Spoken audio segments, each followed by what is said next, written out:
One day I'm gonna be everything I wanna be. I don't let it get the most of me. One day I'm gonna be free. I wanna be everything I'm gonna be. My future right in front of me. One day I'm gonna be free. I wanna be free. To let me be free. From the depths of darkness, a voice emerges. A host with a fire burning in his soul.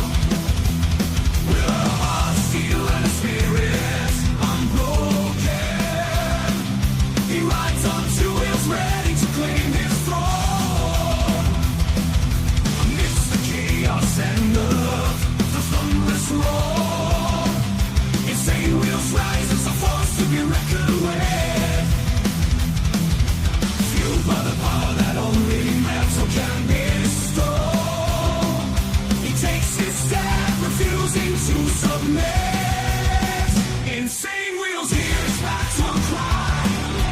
Metal and mayhem will never die. Rituals report he pays his way. More legend in the making, day by day.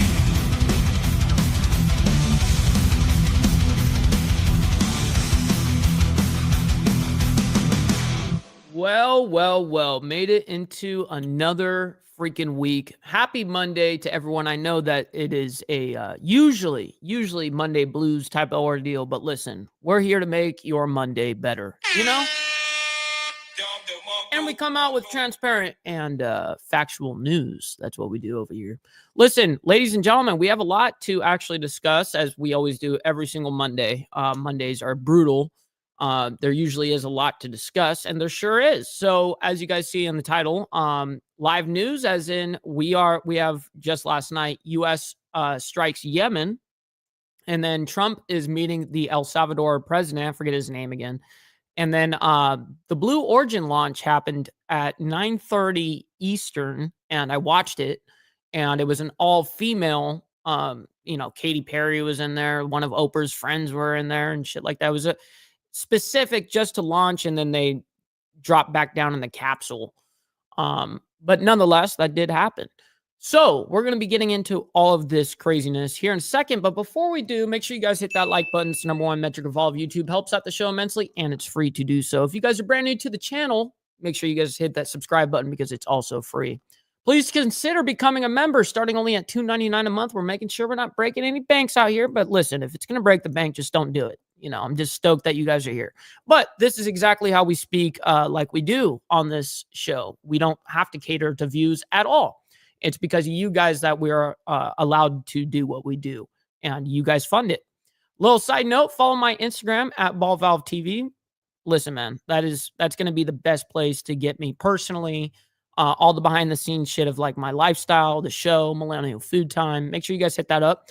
And we have an updated Discord link invite. If you guys have not been able to get into the Discord, I know there's been some issues there.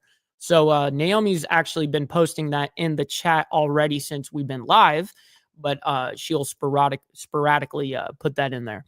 Okay, last but not least, ladies and gentlemen, of course, all donations are going to be read live. Every super sticker, super chat, gifted membership sign up, of course, is going to be displayed onto the show and shouted out. But if you guys would like to skip that YouTube brutal 30% cut, then we have these platforms scrolling for the remainder of the show, of course, and I will shout out your money amount and message over there as well. So good to see everyone, man. We got SNS up in here. We got Rabbit of Chaos. Good morning to you. We got Brother Steve up in here as well. Good to see you as well. We got Brother Warland. Good to see you, my man, as well as Allegedly. Good morning to you as well. We got Chairman of the Board, which is Anson. Good to see you, my man. We got Brother Lee Lance, my man right there. We got Family Life. We got Fester up in here. Good morning to you, as well as Gorilla Biscuits. Appreciate you, my man. So, listen, we're about to get into the craziness of everything here in a second. But quickly, I do want to say hi to my brother Justin. Good to see you, my man. Hopefully you're doing fantastic over there on the Facebook side and enjoying your Monday and not overworking yourself, my man. We got Hook Dog as well. Good morning. Good morning, kind sir. Happy Monday. All right, let's go ahead and get into some breaking news, as we always do. Brother Hardwire, good morning to you as well. Good to see you. Good to see you. I start rehab on Wednesday. Hell yeah, dude. Physical, listen, man. Make sure you go through it all the way. Don't quit halfway through. Don't decide, oh, I'm not going to do PT, physical therapy. Nah, man. Like, that's exactly how I literally got back on my feet. I wasn't going to come home and not be able to wipe my own ass. I wasn't going to, or I need, you know what I mean? Like, I needed to be able to do that. And I did. And didn't waste any fucking time. That is true. That's right. You know, all in, 100% good. That's the way you got to be with this shit. All right, so let's go ahead and get into some breaking news. You're getting a live look at the White House as we're following the very latest. President Donald Trump is hosting the president of El Salvador at the White House today. What's his name again? El Salvador's president? I'm trying to remember the dude's name. But anyways, it'll be said here in a second. As the small Central American nation becomes Joseph, a good morning. Linchpin Out the cap. of the U.S. administration's mass deportation operation. We know that since March, El Salvador has accepted from the U.S. more than 200 Venezuelan immigrants, whom President Donald Trump's administration have accused of gang activity and violent crimes. And they play. Well, no shit. And also, there was another like deportation that you're going to see right after this story. We go right into, there was some deportations as well this morning regarding, you know, I guess they were sending them back to El Salvador. So that's not surprising by any means. Them inside the country's notorious maximum security gang prison just outside of the capital there in San Salvador. It's also holding a Maryland man. Yes, who the Naib. Administration admits was wrongfully deported. What's up, but Papa has Penguin? not been returned to the U.S. despite court orders to do so. A lot to dissect and discuss this morning, so we want to bring into the conversation the expert, political analyst, and historian, Rich Rubino. Rich, good morning to you. Always a pleasure having you join us here on Live Now from Fox. Good morning. Thank you so much for having me on again. Oh, man, this guy and his voice. The struggle bus is real. But listen, he's actually a very good political analyst and historian as well. So the headline is President Trump to host president of El Salvador. I believe that is today. So let's go ahead and figure this out. So, Rich, let's break down this visit. Since President Donald Trump has been back in the Oval Office there at the White House, he's had several world leaders join him. We've seen Ukrainian President Volodymyr Zelensky. We've seen the Israeli Prime Minister Benjamin Netanyahu. But today sets the stage for the president of El Salvador. How important is this meeting? It's very important for Donald Trump because unlike some other Latin American leaders, Mr. Bukele, the president of El Salvador, is very much a staunch supporter of Donald Trump in terms of his ideology. Just like Donald Trump, they're not really libertarian type conservatives. They're both basically populist conservatives. The president of El Salvador in the past has actually spoken before CPAC, a conservative organization. Make sure you tell Tiffany to drive safe. And of course, let her know that I say hello as well. And he's spoken and good before morning. the Heritage Foundation, which was very much the brainchild, if you will, of the kind of the modern contemporaneous conservative movement, very much involved in Project 2024. So this is somebody that Donald Trump really sees as an ally. I think issues, for example, on giving them $6 million. You know, I've got to agree with that, allegedly. Oh shit! Damn straight. In order for them to put some certain migrants who would come over, who Donald Trump and the administration believes are gang members, to El Salvador. He really wants to kind of showcase this, but usually leaders of small countries like El Salvador would not get such a meeting at the beginning. Yeah, no, he's got a couple little strays just here, like maybe a collective of 15 hair strands. You know what I mean? Just commit at this point. Just take it all off. It just shows, if you will, that this is the altarpiece of Donald Trump's foreign policy in terms of, if you're very, very much an ally, Donald Trump, if you're an ally in terms of Donald Trump and his ideology, then he will reward you with a White House visit in the Oval Office. Yeah, a great point that you raised this morning. More than 200 Venezuelan migrants sent there to El Salvador. What does this set the stage for? Because obviously El Salvador, don't want to be known as the place where illegal migrants are deported to. They have a lot more to offer than that. But you just hit the nail on the head about Shit. Oh shit! Oh shit! I don't know about any of that. I don't know about any of that. I don't want to be going to El Salvador by any means. making sure that people have a good rapport with U.S. President Donald Trump as it relates to all things, especially What's up, Tats, over there across the pond in the UK? Good morning, good afternoon to you. trade. Happy Monday. Seen, the viewers wanting to know if trade talks could be underway as a part of this visit, Rich. Yes, I think so. And I think there are a few leaders that are really allies of Donald Trump. Most leaders, I think, probably of other countries that are more moderate, that are more liberal, even for that matter, more libertarian, would probably want somebody else as at the helm of the executive branch of the United States. But leaders like Bibi Netanyahu in Israel, President Bukele in El Salvador, really want to utilize their friendship with Donald Trump to try to basically get largesse for their country. In the case of El Salvador, they have just about every other country, they have that 10% tariff put on them. They would like to have that relieved. I think that they would probably want that, just like Bibi Netanyahu in Israel, they would want to say essentially, we're doing everything we can to work with you. Can we make a free trade agreement where you take that 10% tariff off of us? Perhaps this will be one of those countries Donald Trump will potentially take the tariff off of. He's talked about wanting other leaders to come and try to negotiate with him. President Bukele is somebody who is not really an ally of President Biden and is more of an ally of Donald Trump. I think this is really kind of rare in the geopolitical world. He's right. He is right about that assessment. But he's a leader of a very small country, just about 6 million people. There are about 2.5 million El Salvadorians in the United States. They're the third biggest Hispanic group in the United States. I think I did not know that. I did not know they're the third most, group here in the United States. I had no idea about that. That's interesting. Donald Trump and certainly the entire contemporary demographics are always fun. His conservative movement views President Bukele as an ally.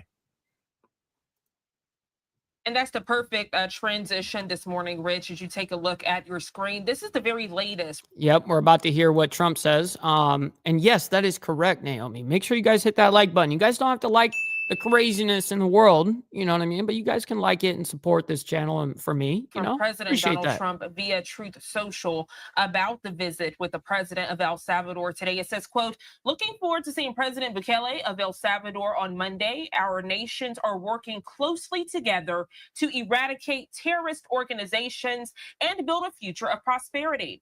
President Bukele has graciously accepted into his nation's custody some of the most violent alien enemies of our world, and in particular, the United States. These barbarians are now in that's right. That's right, Hardwire. I like that. He says, hey, y'all, you cheap asses. You're none of y'all cheap asses. I'm just playing. No, I'm just playing with you. He says, Mike put up the link for the donos to the 4th of July party. Even if you can't make it, throw a few bucks in and help the awesome ones have more fun. Family is about supporting each other. That is a fact, by the way. Make sure you guys check that shit out in the Discord, man. Oh shit!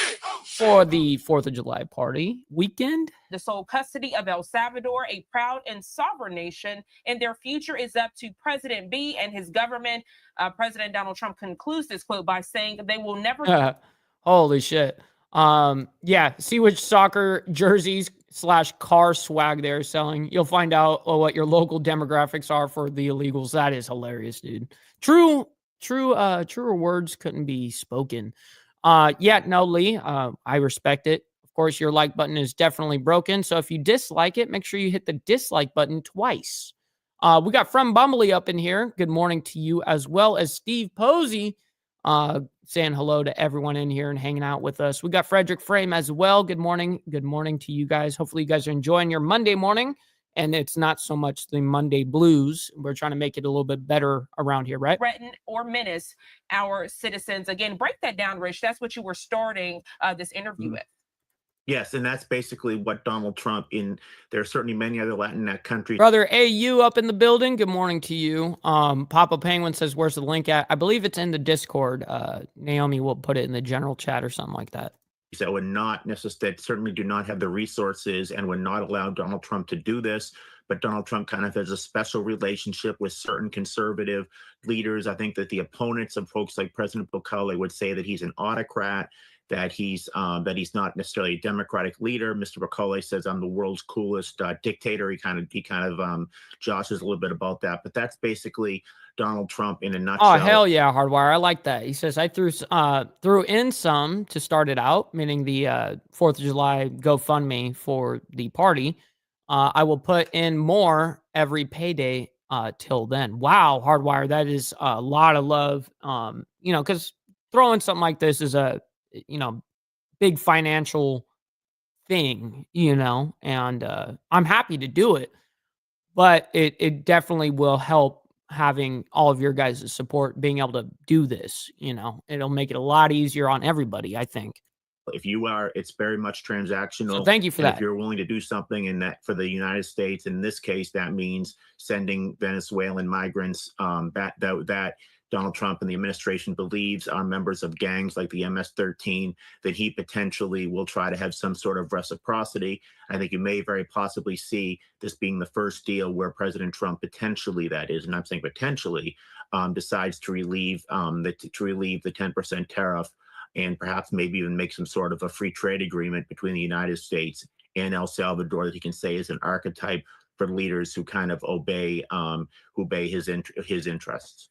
Rich, you mentioned the transaction aspect of the U.S. and El Salvador. The viewers wanting to know what exactly could El Salvador ask for in response to all they've been doing for the U.S. during the Trump administration. I think that's where it comes down to Donald Trump really has the cudgel, and that was essentially that he put a 10% tariff on most countries. And I think that I very much appreciate that, Lee. And you help a lot selflessly as well. I mean, look at what you're doing with your boards and the bar top. I mean, man, that's a lot of selfless shit there, man. I appreciate it. I think that the Salvadorian president could come to Donald Trump and say, look, I've been very much in alliance with the movement. I've even spoken to conservative groups within the United States. We've taken certain people that you don't want in the United States, and we put them into our large prison.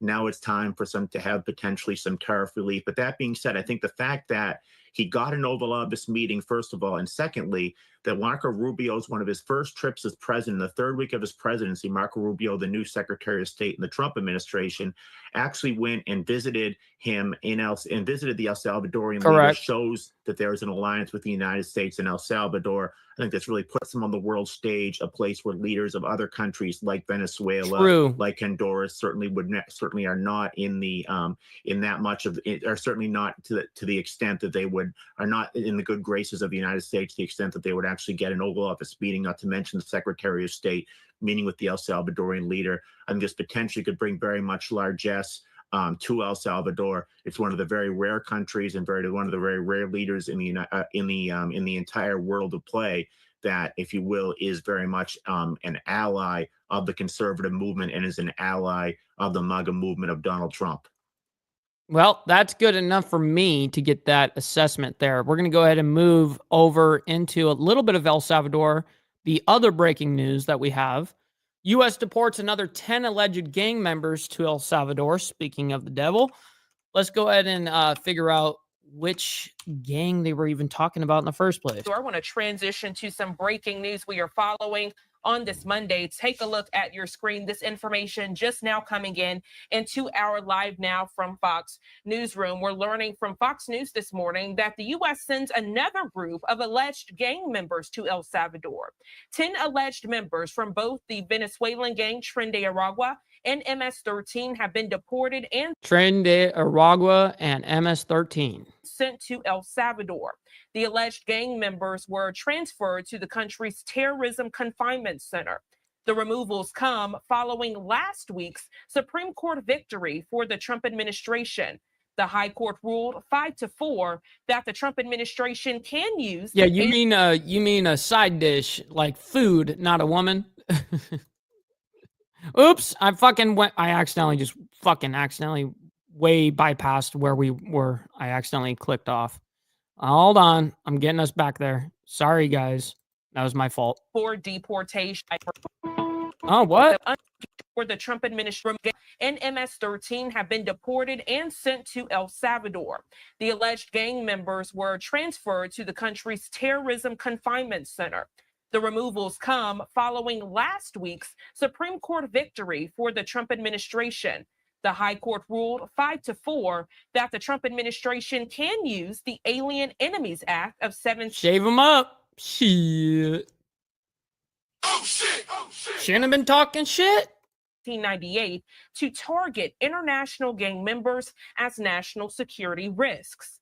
The Supreme Court ruling also stipulates that the alleged illegal migrants being removed under the act must receive. Yo, Christopher Collins up in here. Good morning to you as well. And hopefully you're enjoying your Monday. A court hearing before deportation. So as we continue to follow these breaking news headlines. They put them in the same. Are you serious? They just want them to kill each other, right? That's essentially what they're hoping for. You'll get That's it wild. right here on Live Now from Fox. 6:10 here on the East Coast. We are going to step aside for a quick 2-minute commercial break. We'll be right back. All right. So let's go ahead and skip ahead now. Got a little bit of that ordeal. We're going to skip ahead. So Governor Shapiro speaks following arson incident at his residence. So check this out. Like all these pictures, everything is just torched in his entire house, which is crazy. Look at that. The inside of his house right here. The entire fucking thing was just up in flames. And I didn't even hear about this until this conference right here. Before we started the show, I saw this and I was like, wow, like why do that? You know what I mean? Just scorch fucking people's houses and shit. Like that's crazy. All right, let's go ahead and get ahead a little bit here. We got University of New Haven to open branch in Saudi Arabia. Are you serious? That's what we're doing now? My fourth time in the span of the last year and a half, and obviously all leading to this and incredibly exciting. It's a vibrant place to be at this time, obviously at the Human Capability Development Conference. Why are you capping so hard, yo? Stop the cap. Trying to sell your shit? Here, and it's buzzing with leaders in education from all over. Yeah, to me, it just sounds like you're trying to sell it. That's it. You're just selling it. And it's really a time. Don't give a shit. That's quite inspiring to see a country that's moving so rapidly and thoughtfully. Well, I guess, I mean, listen, man. It's not like these governors, mayors, all these people, it's not like they have like actual security outside their house or like a gated community. Well, some are in gated communities, sure. But let's say I was even in the, House of Representatives, for instance. I'm still going to live where I live, but that is a valid question, though. I hear you.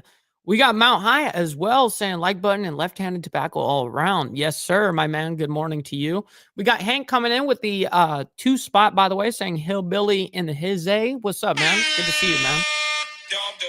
And thank you for your selfless donation, kind sir. I very much appreciate that. Yes, sir. We're getting down with our bad selves. Yes, let me go ahead and pull out my my left-handed tobacco vape for my man Mount High up in here. We got it. We're styling, motherfuckers. Let's get it. Look at my eyebrow. Like the hair was misplaced there. That was weird. Whatever. All right, back to this. Ambitiously in this sector around human capability and human capacity. Dr. Yans, you mentioned the forward thinking and how this area of Saudi Arabia is moving very rapidly, pretty much what the University of New Haven is doing, expanding its horizon with different avenues that students can major in or minor in. What brought up this? That's exactly what it is, Hardwire, and you actually hit the nail on the head right there. He says it's not a Dem or Republican thing. It's a Palestinian supporter, I bet anything. And in no way is this kind of shit acceptable. I agree. I very much agree. This partnership, what made you all say it shouldn't even be shouldn't even be a fucking subject, honestly. And it shouldn't be the identity of these universities either. Let's do all of this with Saudi Arabia. Well, I think the University of New Haven is sort of entrepreneurial, and we've obviously made a real name for ourselves in sort of promoting an elite global workforce and understanding sort of the demands of our student body. And it's an international student body and always has been on the campus. But there's a degree of synergy across the globe in terms of young people looking for transforming economy and being ready for that economy across every sector.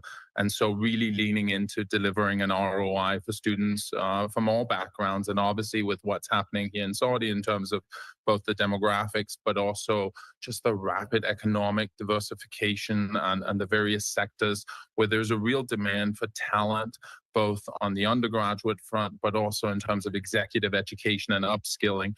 And obviously, we have a legacy of educating in Saudi. This shit is fucking bullshit. In sort of small. We have history teaching in Saudi Arabia. Since when? Programmatic ways in the past, and we've had a number of students over the years at the university. You know the rules. Shit. And so in some ways we were uniquely positioned from a mission perspective. We move fast. We're obviously keen on delivering a return for our students. And I think that sort of commitment to outcomes really resonated here. And then we have an existing team on ground that's been here for some years. And so by virtue of me coming here a lot and establishing those relationships and really getting a sense for the opportunities and just the synergies. Yo, what's up, Mr. Mister? Good morning to you as well. Look at this freaking way radical headline. University of New Haven to open branch in Saudi Arabia.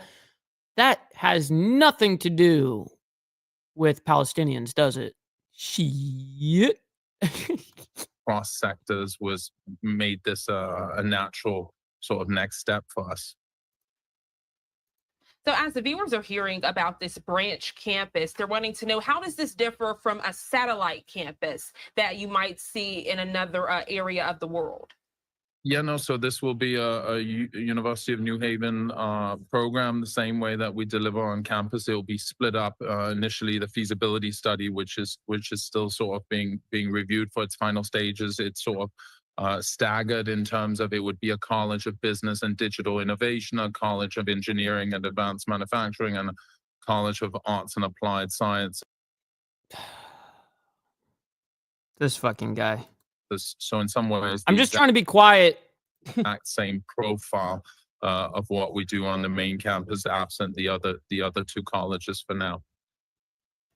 Well, obviously, Dr. Yen's students already at the University of New Haven are excited, and even faculty, about hearing this news. And they're thinking, okay, what does this mean about study abroad opportunities? What does this mean about us going over there to soak in the culture and learn from maybe professors over there that can give a different perspective? Yeah, no, I think that's part of, honestly, I appreciate you saying that, because That's a valid question, Steve. Let me ask him for you. All right, so his name is Jens, Dr. Jens. So, Dr. Jens, why are you gay? You are gay. No answer. Well, he's gay. I think that's part of the true value add that's sort of frequently overlooked, certainly at the University of New Haven, in terms of the immersion in a global economy and really understanding and being exposed to the nuances of the various markets that no matter the sector that you're in, you will invariably interact. Yeah, that's right. That's right. Now, this is funny.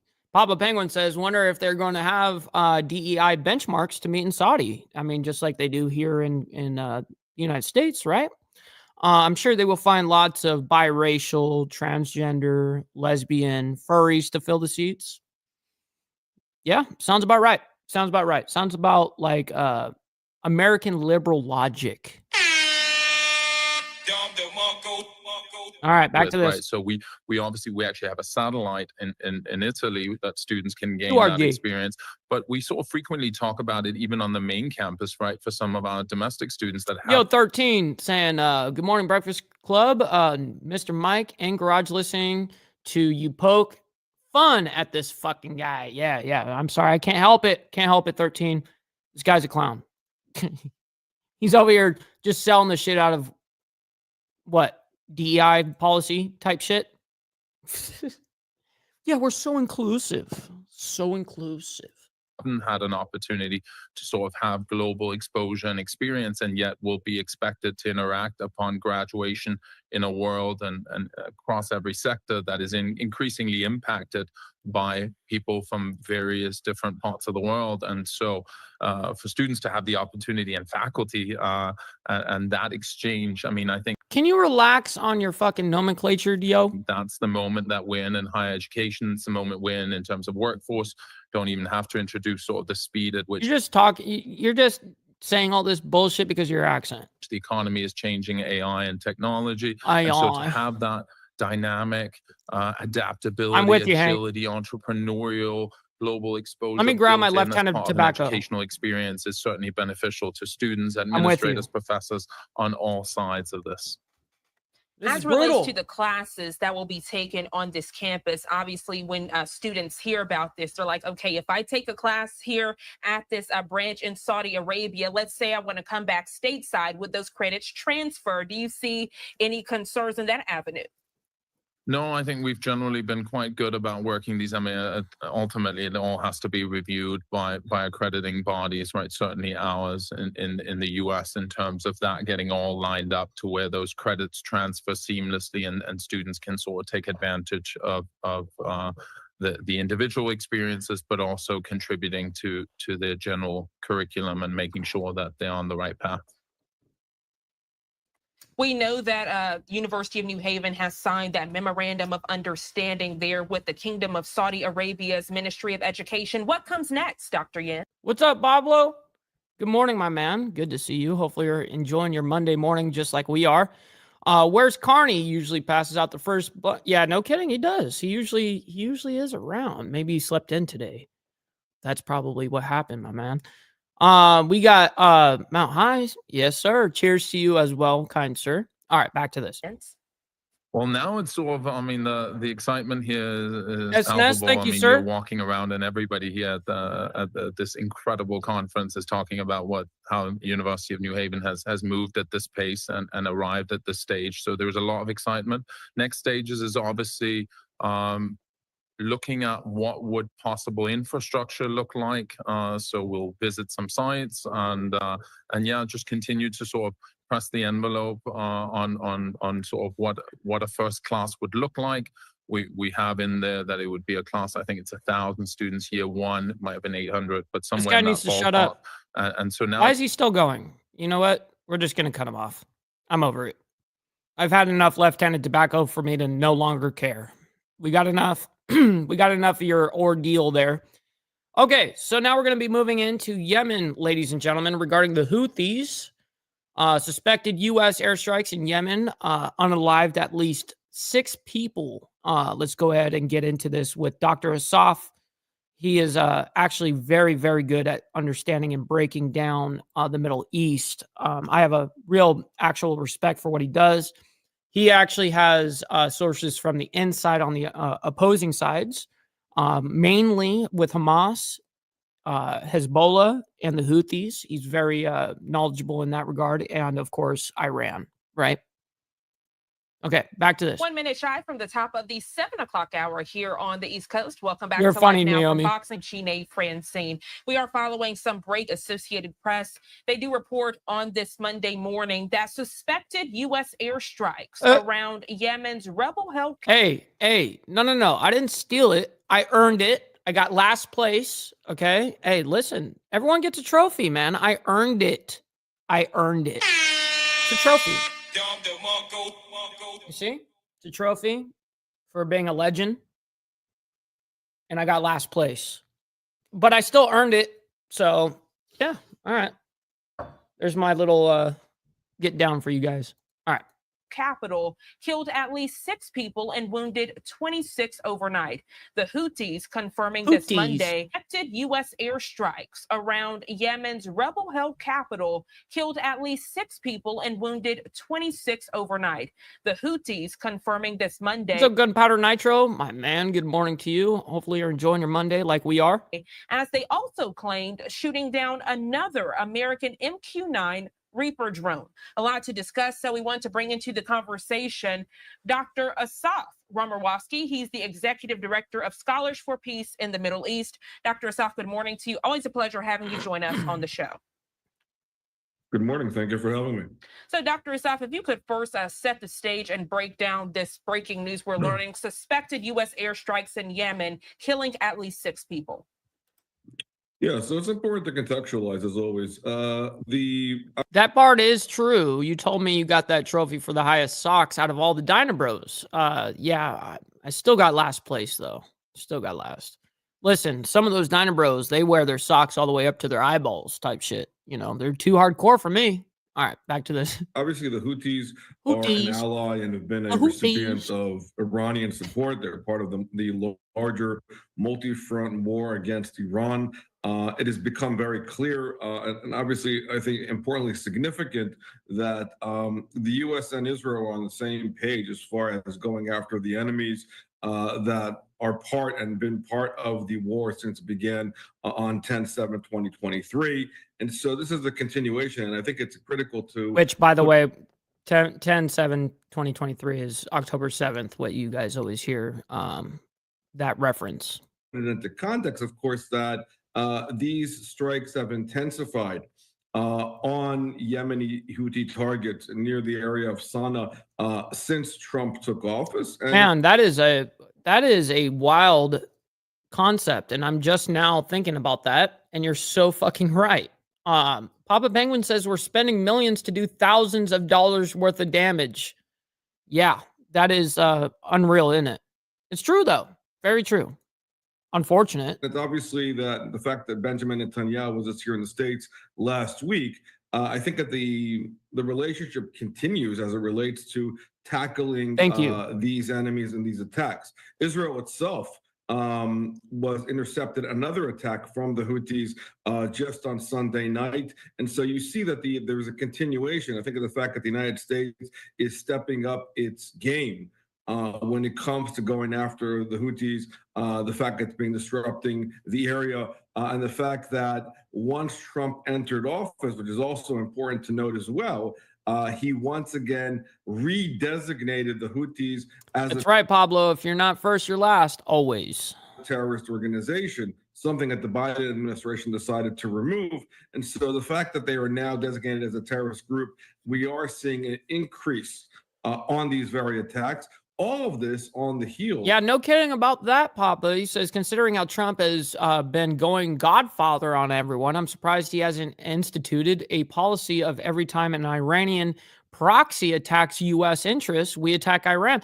I'm very, you know what, man? Like, that is kind of a wild thing that has not happened.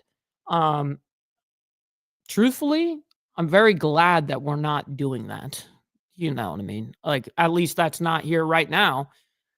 I still look at Iran and all of the Middle East the same way that I did a couple of years ago. We need not to be involved in this shit.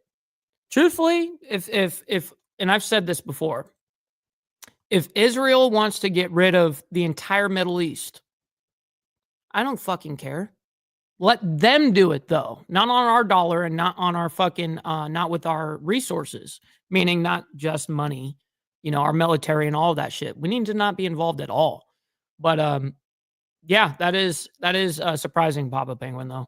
Yeah. Of the debate that took place in Washington, as I was mentioning before, the meeting that took place between Donald Trump and Benjamin Netanyahu also was surrounding the concern about Iran and Iranian proxies. In this context, going after the Houthis, who are, again, patrons of the Islamic Republic of Iran. This all falls within that larger category, going after these Iran and Iranian proxies. And the Houthis, as we know, have been disrupting all along. Economically, they've been destructive. They are a designated foreign terrorist organization that deserves these kind of attacks in order to squash what is happening out of Yemen, because these attacks continue to hurt Israelis and Americans all along. Dr. Asaf, thank you so much for that detailed breakdown. I'm glad you mentioned the part about U.S. response as it relates to the Yemen Houthi rebels, because some of the viewers were surprised about the back and forth between the U.S. and the Houthi rebels, saying The Houthi rebel. that they thought everything started with the Houthi rebels in Israel. Can you explain when the U.S. First entered this conflict and why their response has been highlighted? Well, the argument, first of all, it's important to note that, again, the Houthis and the whole area of Yemen, these rebels, they've been sworn enemies of the Saudis for a long time. As far as Saudi Arabia, that's their area regarding terrorism. And we are seeing, of course, here an ongoing attack on American aircraft carriers, by the Houthis. I mean, they're literally targeting, as you mentioned in the beginning of your report, they're targeting American drones. They see America as an ally. The same ideology that Iran looks at when it comes to Israel, that America is the large Satan and Israel is a small Satan. That's satanic. Well, yeah, the Houthis definitely look at it the same way Iran does. Absolutely. Alliance needs to be destroyed. Regarding how they look at Israel type thing, regarding the United States, our support backing Israel makes us the enemy automatically, right? And that's how they interpret the entire situation. Their venom and their venomous rhetoric that comes out of Sana'a, out of where the rebels are located, where the Houthis are located, has been very clear in as far as their hatred towards Israel and the United States. They are, and the target that they're looking at. And if you look, and if the map that you have on clearly states, if you're looking at disrupting economic maritime issues when it comes to the areas of the Red Sea, which is a lot of where the commerce are taking place here, this is all part of their legitimate goals. So they're attacking. I really, really hope we are not falling for it again. And meanwhile, as someone that is analyzing the situation, yeah, I do think that we have already fallen for it. Especially, and I'm speaking on my party, you know what I mean? Definitely something I did not vote for and something I staunchly disagree with in their stance. Legit, that they're interfering with commerce. They're interfering with American targets. And this has been going on for years now. And the fact that we once again redesignated them as a terrorist organization, I think is also quite telling about how serious we are taking the Houthis, not just as so-called rebel rousers, but they actually are a legitimate target that needs to be taken out. I'm definitely going to have to take note of this. Do me a favor, Naomi, take a screenshot of this so I can see the comment later and then send it to me so then I can look this up. Thank you for that. Papa Penguin, by the way. In a serious manner. It's also important to note that, again, the supply chain of what allows the Houthis to thrive is, again, coming through Iran. The United States want to disrupt that. The United States is looking to, it alluded to in this meeting that came out between Netanyahu and Trump, looking to deal with Iran very seriously. And again, Iran also means Iranian proxies. Iran is the head of the Hydra, but all of these groups, the Houthis, Hezbollah, Hamas, are all been recipients of Iranian support all around, and that needs to stop. And it's also important to, once again, as it relates to the U.S. attacks, once again, reestablish deterrence in the region. That's been the larger issue. That's been the biggest thing that's been missing from the conversation in the area about the limitations of diplomacy and where military takes has a role in all of this, about establishing the clear red lines and establishing, again, what is our deterrence when it comes to attacks on the United States and its allies. Yeah, great point. And as you talk about the different roles in this conflict, for many people, they look to Iran. Questions this morning surrounding Iran's role in this conflict, since we've seen them tie. Yep, that is absolutely correct, Mr. The trade route runs right through Syria. To conflicts with Hamas and also Hezbollah. Dangerous. 100%. I mean, Iran is the one that allowed all of this to happen. I mean, we have now documents, we have evidence, we have intelligence. 10/7 would have not happened without Iran. The supply, the training, and the concerns, even early on, you and I have been discussing this now for over 18 months. There were concerns about smuggling potential hostages from Gaza to Iran. Iran is the one who's been allowing the drones and the supplies to come in. Let's not forget, when it comes to Hezbollah, Hezbollah is a direct arm of the Islamic Republic of Iran. Hezbollah are Shiites, and they've been receiving for years, since every war Israel has fought with Hezbollah since the 1980s, ongoing support to make their wars happen. Their rhetoric, the Iranians have used Hezbollah. Does anyone know what year Hezbollah was formed? I do not. I'm not asking a question like that that I do know. No, I'm asking, does anyone know this? When was Hezbollah formed? Hezbollah as an arm to attack the Israelis. That's been their way. And what was unique about 10/7 was basically a compilation. And really, I would say it was amplified by all of this, is the fact that you had Hezbollah being Shia, Hamas being Sunni, all coming together under the auspices and support of Iran, willing to attack one single enemy to show that the greater evil of the so-called greater evil of the United States and Israel is greater than the cleavages that exist between the Muslim world. That is the cleavage between Sunnis and Shiites, represented by both Hamas and Hezbollah. And Iran was able to bring them all together. In one of the early attacks where many Hezbollah and Hamas leaders were targeted by the Israelis back in January of 2024, they were all meeting in Lebanon, Beirut. Nasrallah was still around at the time. This is all part of, again, the larger multi-front war with Iran, which, again, all goes back to going to the source. And that's so Papa Penguin comes in with the answer saying officially came out in 1985 regarding Hezbollah, but has roots going back to the Beirut barracks bombing. Now, I don't know when the Beirut barracks bombing was. Now, for you guys that don't know, Beirut is like the capital of Lebanon. Jesus. So yeah, that is interesting. I'm gonna have to do some background into that. I'm very interested. Exactly the center of attention now, as it relates to U.S.-Israel negotiations when it comes to Iran and ending this war, because, again, the war will not be over if Iran allows to succeed in its quest for the bomb. Damn, in 81. Yeah, that's wild. Yeah, and that leads to my next question. Many of the viewers wanting to know, okay, where does the U.S. go from here, seeing that the Houthis are not letting up? And then if we look back to recent months, we know that the Houthis... Now, here's a second question for the chat, since we just asked that regarding Hezbollah, which has nothing to do with this story right now. In Yemen, the Houthi rebels, when did the Houthis come out? When were they first organized? See, now my mind is racing. Houthis have literally been trying to impact trade, blowing up cargo ships there along the Red Sea. 100%. So this is exactly the point that, this cannot continue. And you are going to see a ratcheting up of attacks on the Houthis until to a point of devastation. I think Papa Penguin, I'm guessing Marines and sailors. Okay, so hold on.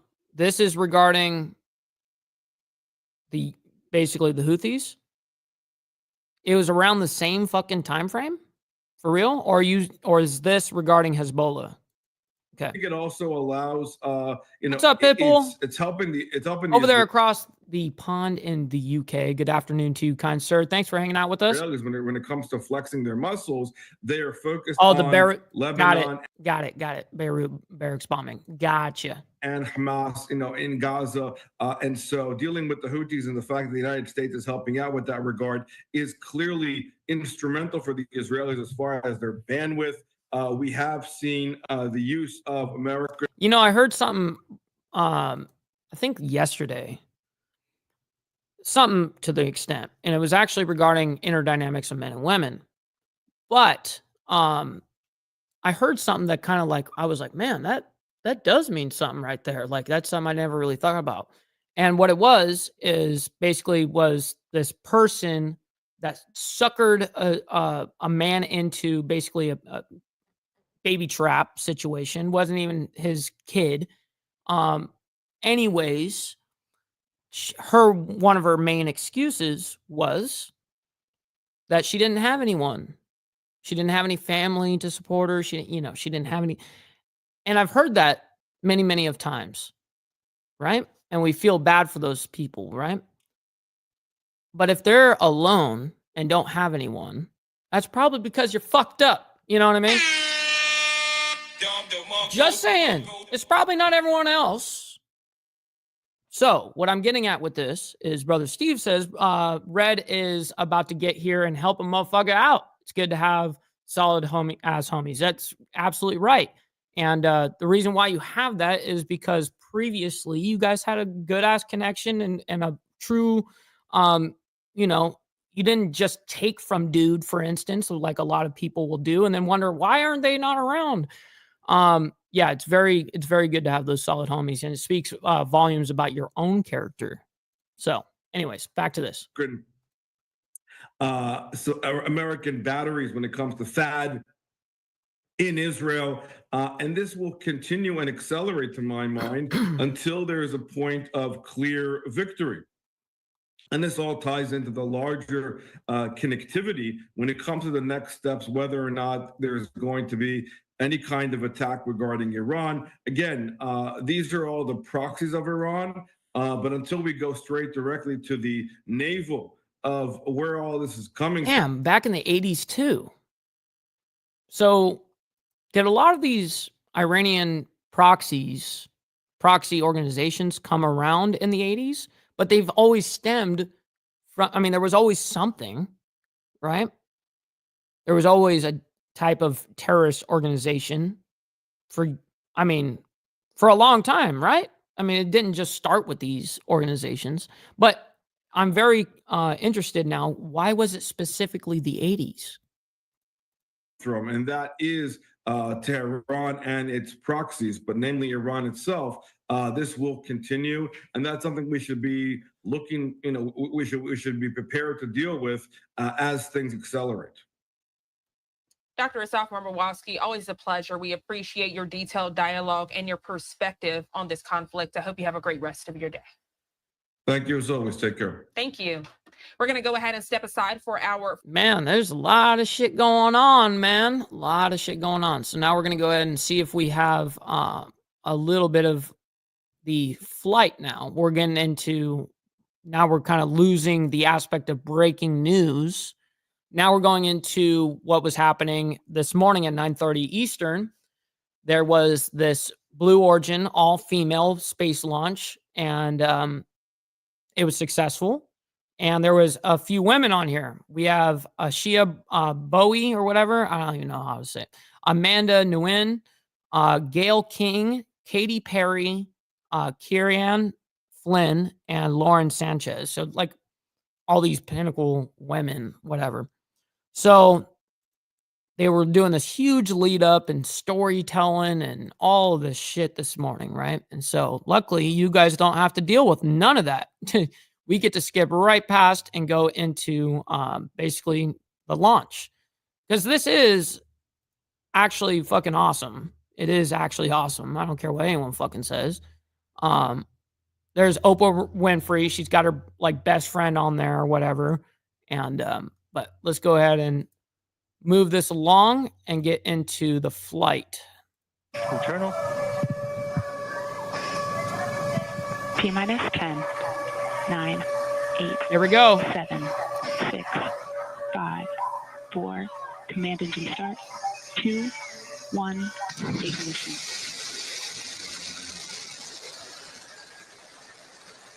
This is dope. Liftoff. New Shepard has cleared the tower. Man, this is some great AI. No, I'm just kidding. I'm kidding. I'm joking. Oh shit! Oh shit! I'm joking.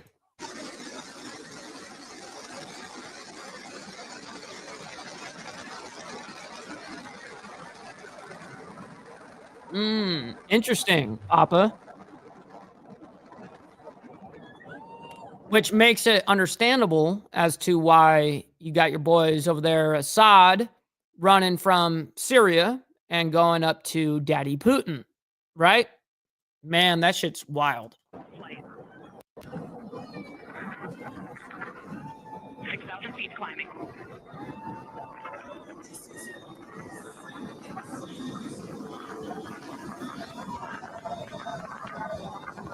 Begin throttle down for Q limiting. That's right. Engine response looks good. What up, neighbor guy? Good morning. Yes, Katy Perry, the singer. Yes, actually.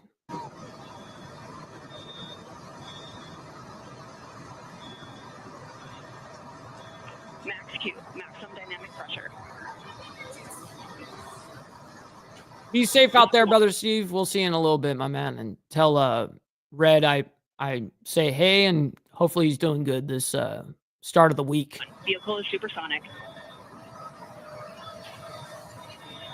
Engine back up to full throttle. Supersonic. We have passed through max Q, maximum dynamic pressure. That's when the vehicle, the stresses between the atmosphere and the speed are at the maximum. So to punch through that is so important. I'm definitely gonna have to do a little research into that too, Papa. You see Definitely. the BE3 engines is firing beautifully. You see the stream Brother of GEG. steam behind Good morning. it.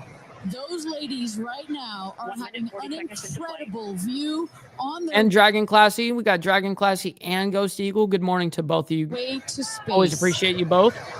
Passing through 80,000 feet, 1,300 miles per hour. They're going to peak at about 2,300 miles an hour over Mach 3, 3 times the speed of sound. So what's about to happen here is the first capsule where they're in the very top of the rocket, they are going to be dropping back down to Earth here in a second. So they're going to get high enough altitude to claim that they've, left whatever, whatever type of app, whatever.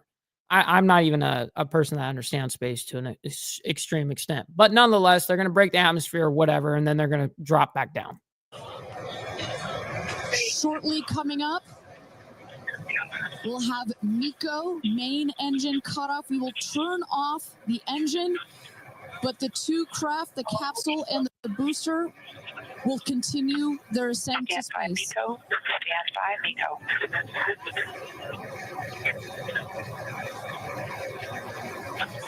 And You can hear them inside the cabin. there you saw. The main engine is turned off. We're now going to separate. That's very true. I've also visited. I went to their space program, or what? Not their space program, not the actual, but like their actual ordeal here in Huntsville. You know who took me? Was Hardwire 1%er in the chat. Him and his old lady. They took me when they visited from Ohio when I first moved here. Basically, they came and met me, and then we went to Huntsville and went to go visit the attractions. It was cool. The capsule from the booster, and at that point, Kristen, that's when all 6 astronauts are going to start to feel the weightlessness, and shortly thereafter, we're going to let them unbuckle. And that right there is the most critical milestone of this whole ascent. Look at Oprah. Watching her best friend go to space.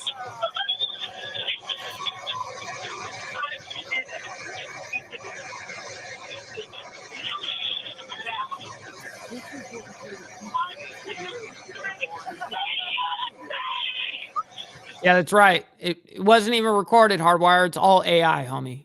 AI took over. Jokes.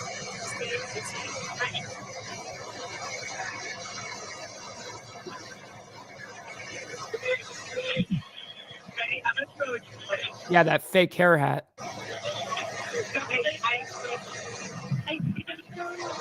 And the two craft is separated.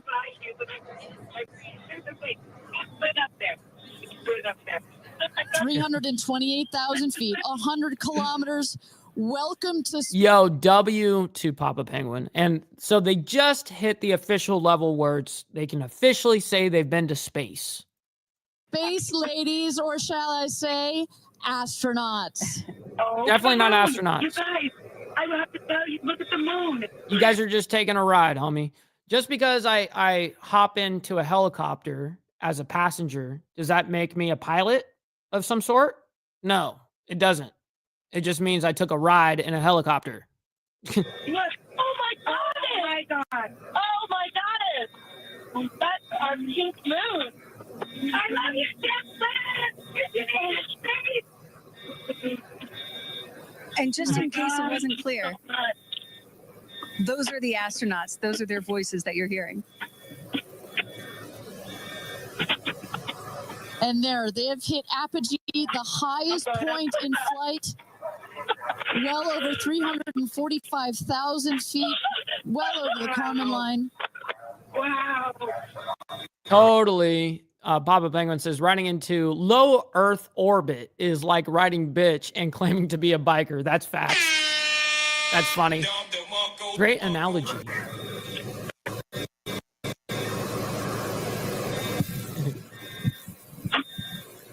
And at this moment, the astronauts have unstrapped from their seats. They are floating. They are weightless. They are experiencing zero G for the very first time in their lives. And Katy Perry did say that she was going to sing in space. I'm waiting for it. Waiting for it. 1 minute warning. 1 minute warning. Start singing, bitch. So that is Capcom indicating a 1 minute warning for our astronauts to take in those last views before they get That's their stream, not me. into their seat. They're losing reception or something. Skip ahead a little bit. Oh, it's just going in and out, in and out. Look at that. That's their stream. All right, so we did see that this live stream has briefly gone to black. And while we wait for it to get back up and running, we did want to share this look with you. These are the 6 astronauts on board. We do see we have the live stream back up. Let's go back to that.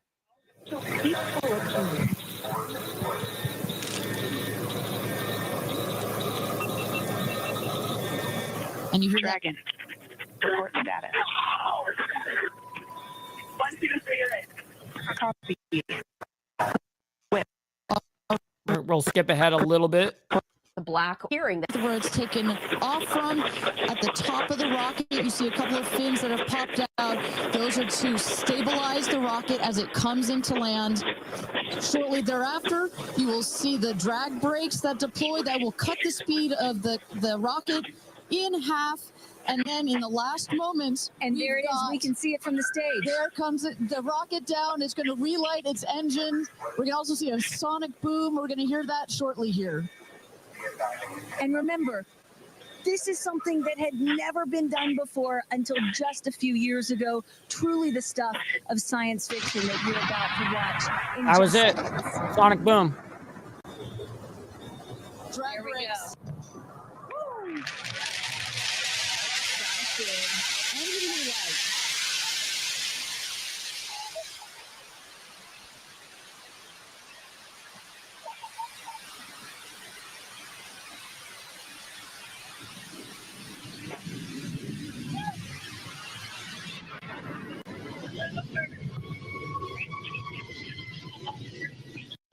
And booster touchdown, welcome home, New Shepard. Picture perfect landing right there. Picture perfect landing. Right on target. You see that dust kind of creates this dramatic cloud that reveals the beautiful rocket that has just taken these ladies up to space and back. And I love the echo across the mountains. Is that what I was hearing there? That's what nice you were touch. hearing. You hear the song. I don't even know where they are launching from. I don't even know where this setting is. Boom. Then you heard the engine relight, and all of that reverberates in this. Yeah, it was supposed to be for an all-female space flight.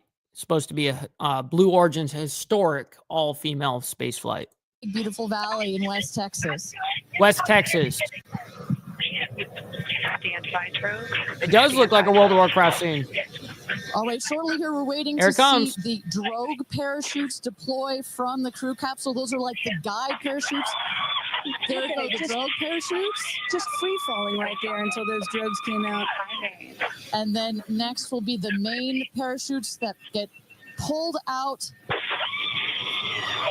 Hear that screaming inside the capsule? And all 3 parachutes. Now, you would not hear any of those screams if you got a whole bunch of men in there. You wouldn't hear none of that. Oh my God! Just that super high pitch. Shut up, bitches. Briefing, and they will slowly inflate, slowing the capsule to a nice, smooth 10, 15 miles an hour. They are cruising back home. 3 good parachutes. Because they're women. And I tell you, Kristen, from having gone through all of the simulations, I have gone through all of the training. They put you in the capsule that simulates all of this. I wonder how many women designed and built this rocket. You know what I mean? Just for a couple of chicks that got some limelight to throw them in to like be the face of it.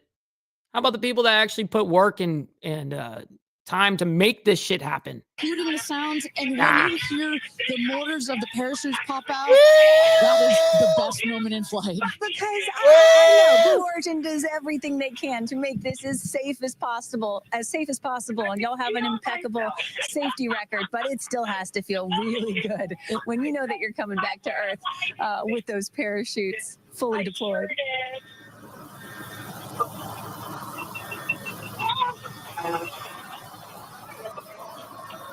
And we can see. Dude, this is all you're going to hear about for the next month. Guaranteed.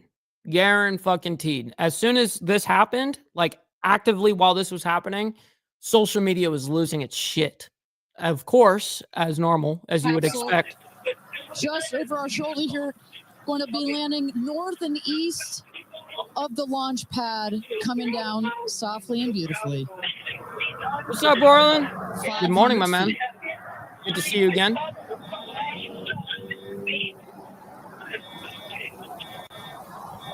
And you will see a puff of smoke when it touches down, a puff of dust. That should be That's normal. a puff of dust, last milliseconds.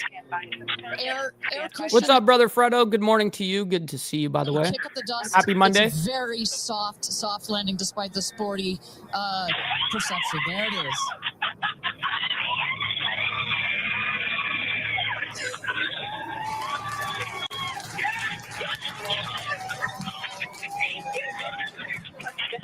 Congratulations and welcome back to Earth.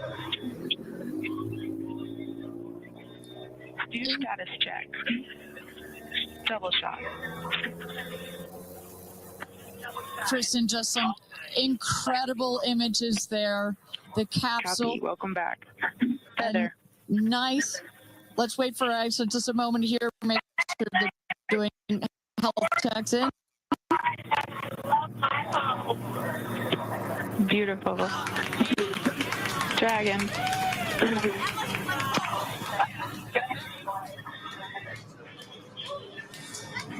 Yes, and as you heard it there, everybody seemed to be just as ecstatic to be back here, back on Earth. Everybody. Okay, we're skipping ahead now to where they're about to open the door to let these ladies out. Those vans arriving, those are friends and family.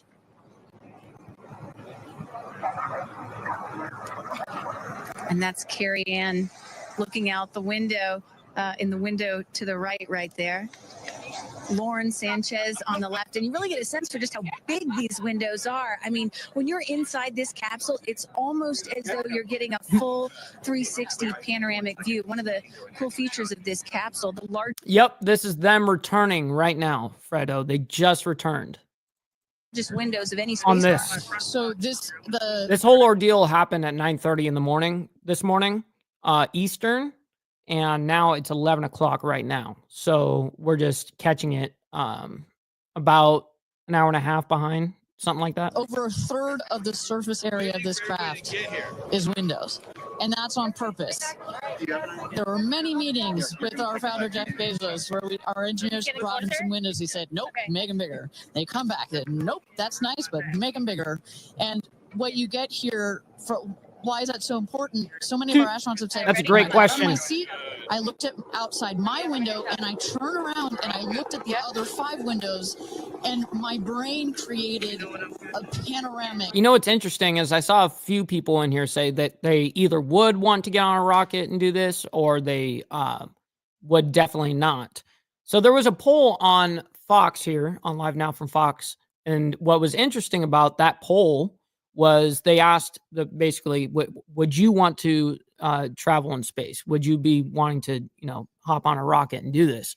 Well, 55% of people said absolutely not. And then 45% of people said they did. So I thought that was an interesting little, 50-50. Panoramic photo of Here they go. They're about to open it. Because so much of the capsule. Let me go ahead and fast forward a little bit. And it's open the hatch. There it goes. Boom. You didn't really close it again. Hold on, guys.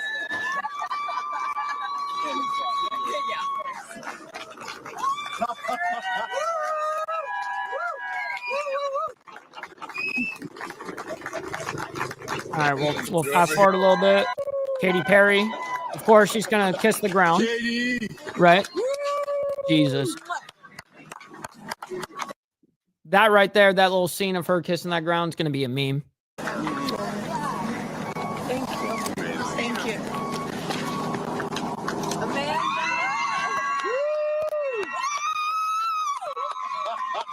Jesus. They're all making scenes. Oh my gosh.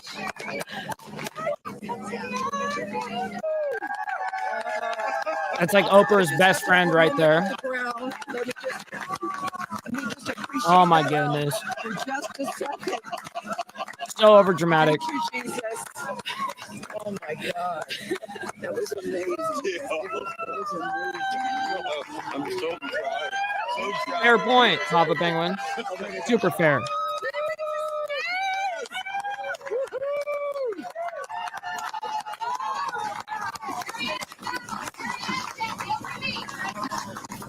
Amazing. I'm so proud of you. So proud. Saw So Katy proud, Perry right? and Gayle King both Look at the kissing the scene. earth. Very happy to be back down here, but clearly ecstatic. I don't know about you, Kristen, but my favorite was Lauren coming out and saying, "Where are my babies?" Oh, and I also loved Katy Perry holding a daisy, I believe, and holding the daisy up to the sky after her daughter. Definitely the most expensive roller coaster ride, no doubt. Her daisy. Sweet moment. With that, let's turn it over to Krista Thompson standing by outside the capsule. I don't really have words for it. Okay, now here we're gonna hear them whine over the top of each other now. Crew. Like, I mean, Gail, we were Crew? You ain't no crew. You just took a rocket ride. Relax. just talking in the capsule. Doesn't even have ear piercings. She's so afraid to do anything. And she got in that capsule, and I think, like, it profoundly changed her. I mean, for me, I can't put it into words, but like I looked out the window and we got to see the moon. Oh my goodness. No, we can look up and see the moon now. And it was pink. Was it pink? The full moon. It wasn't pink, but it was almost full. And Earth looked so. It was so quiet. It was just quiet. Yeah. Do you expect to have live now from Fox reporting on your ass when you get off of Space Mountain? And, That's so funny. What you expected? No. Better. Yeah. I don't think you can describe Oh it. my God. How much do you think, like overall, just to do this little thing, how much it costs? I don't know. If I had to honestly guess, maybe $100 million, maybe more. I have no idea. Because what I was saying, it was like quiet, but then also really alive. And you look at it and you're like, we're all in this together. Like, that's all I could think about is like, we're so connected, more connected. Oh my goodness. Emotional damage. Then you realize, because you just So see right profound. here, you see like, states and all these things that like divide us, but we're not. And What is your emotion? Not a quarter mil, you mean a quarter bill. That's what you're saying, Fredo, I'm guessing. Makes you emotional. Joy. Complete and utter joy and gratefulness. Like, it makes me want to come back and just hug everyone and be like, oh my God, we're in this together. Like, that's what this is. And Jeff had told you that it will change you more than you know, and I know you're only a few minutes removed from the capsule. Okay, but all right. I'm not gonna listen to these chicks talk on, whatever. Oh, it was crazy. Okay, we know it was cool. It was very cool. I'm not hating on that. I just think it's funny the reasons why these things are happening and what they're doing. Nonetheless, all right, ladies and gentlemen, let's go ahead and make sure that we got a raid set up. We do have a raid set up, but I want to make sure that that person's still live. It happens to me all the time where I go to, send a raid over and the person already ended their stream. No, they're live right now. So I've actually never rated this dude. He's one of Fatty's really good friends and panelists. So we might as well go over there and show a little love. You know what I mean? Fatty's done nothing but show immense love over here to us. And so, of course, we're going to extend that to his people. We got Air Guitar King up in here. I know exactly who that is. That's my father back there chilling with us. He hanging out with us. I just doxed him, though, but hey. But I always appreciate every single one of you guys. Make sure you guys hit that like button at the end. It doesn't matter if you guys did it in the very beginning, in the middle, at the end. It matters that you did it, man. So listen, much love, honor, respect to all you legends. Make sure you guys stick around for the raid. And until tomorrow morning for more of the world's madness, much love, honor, respect, and God bless to everybody. From the depths of darkness, a voice emerges.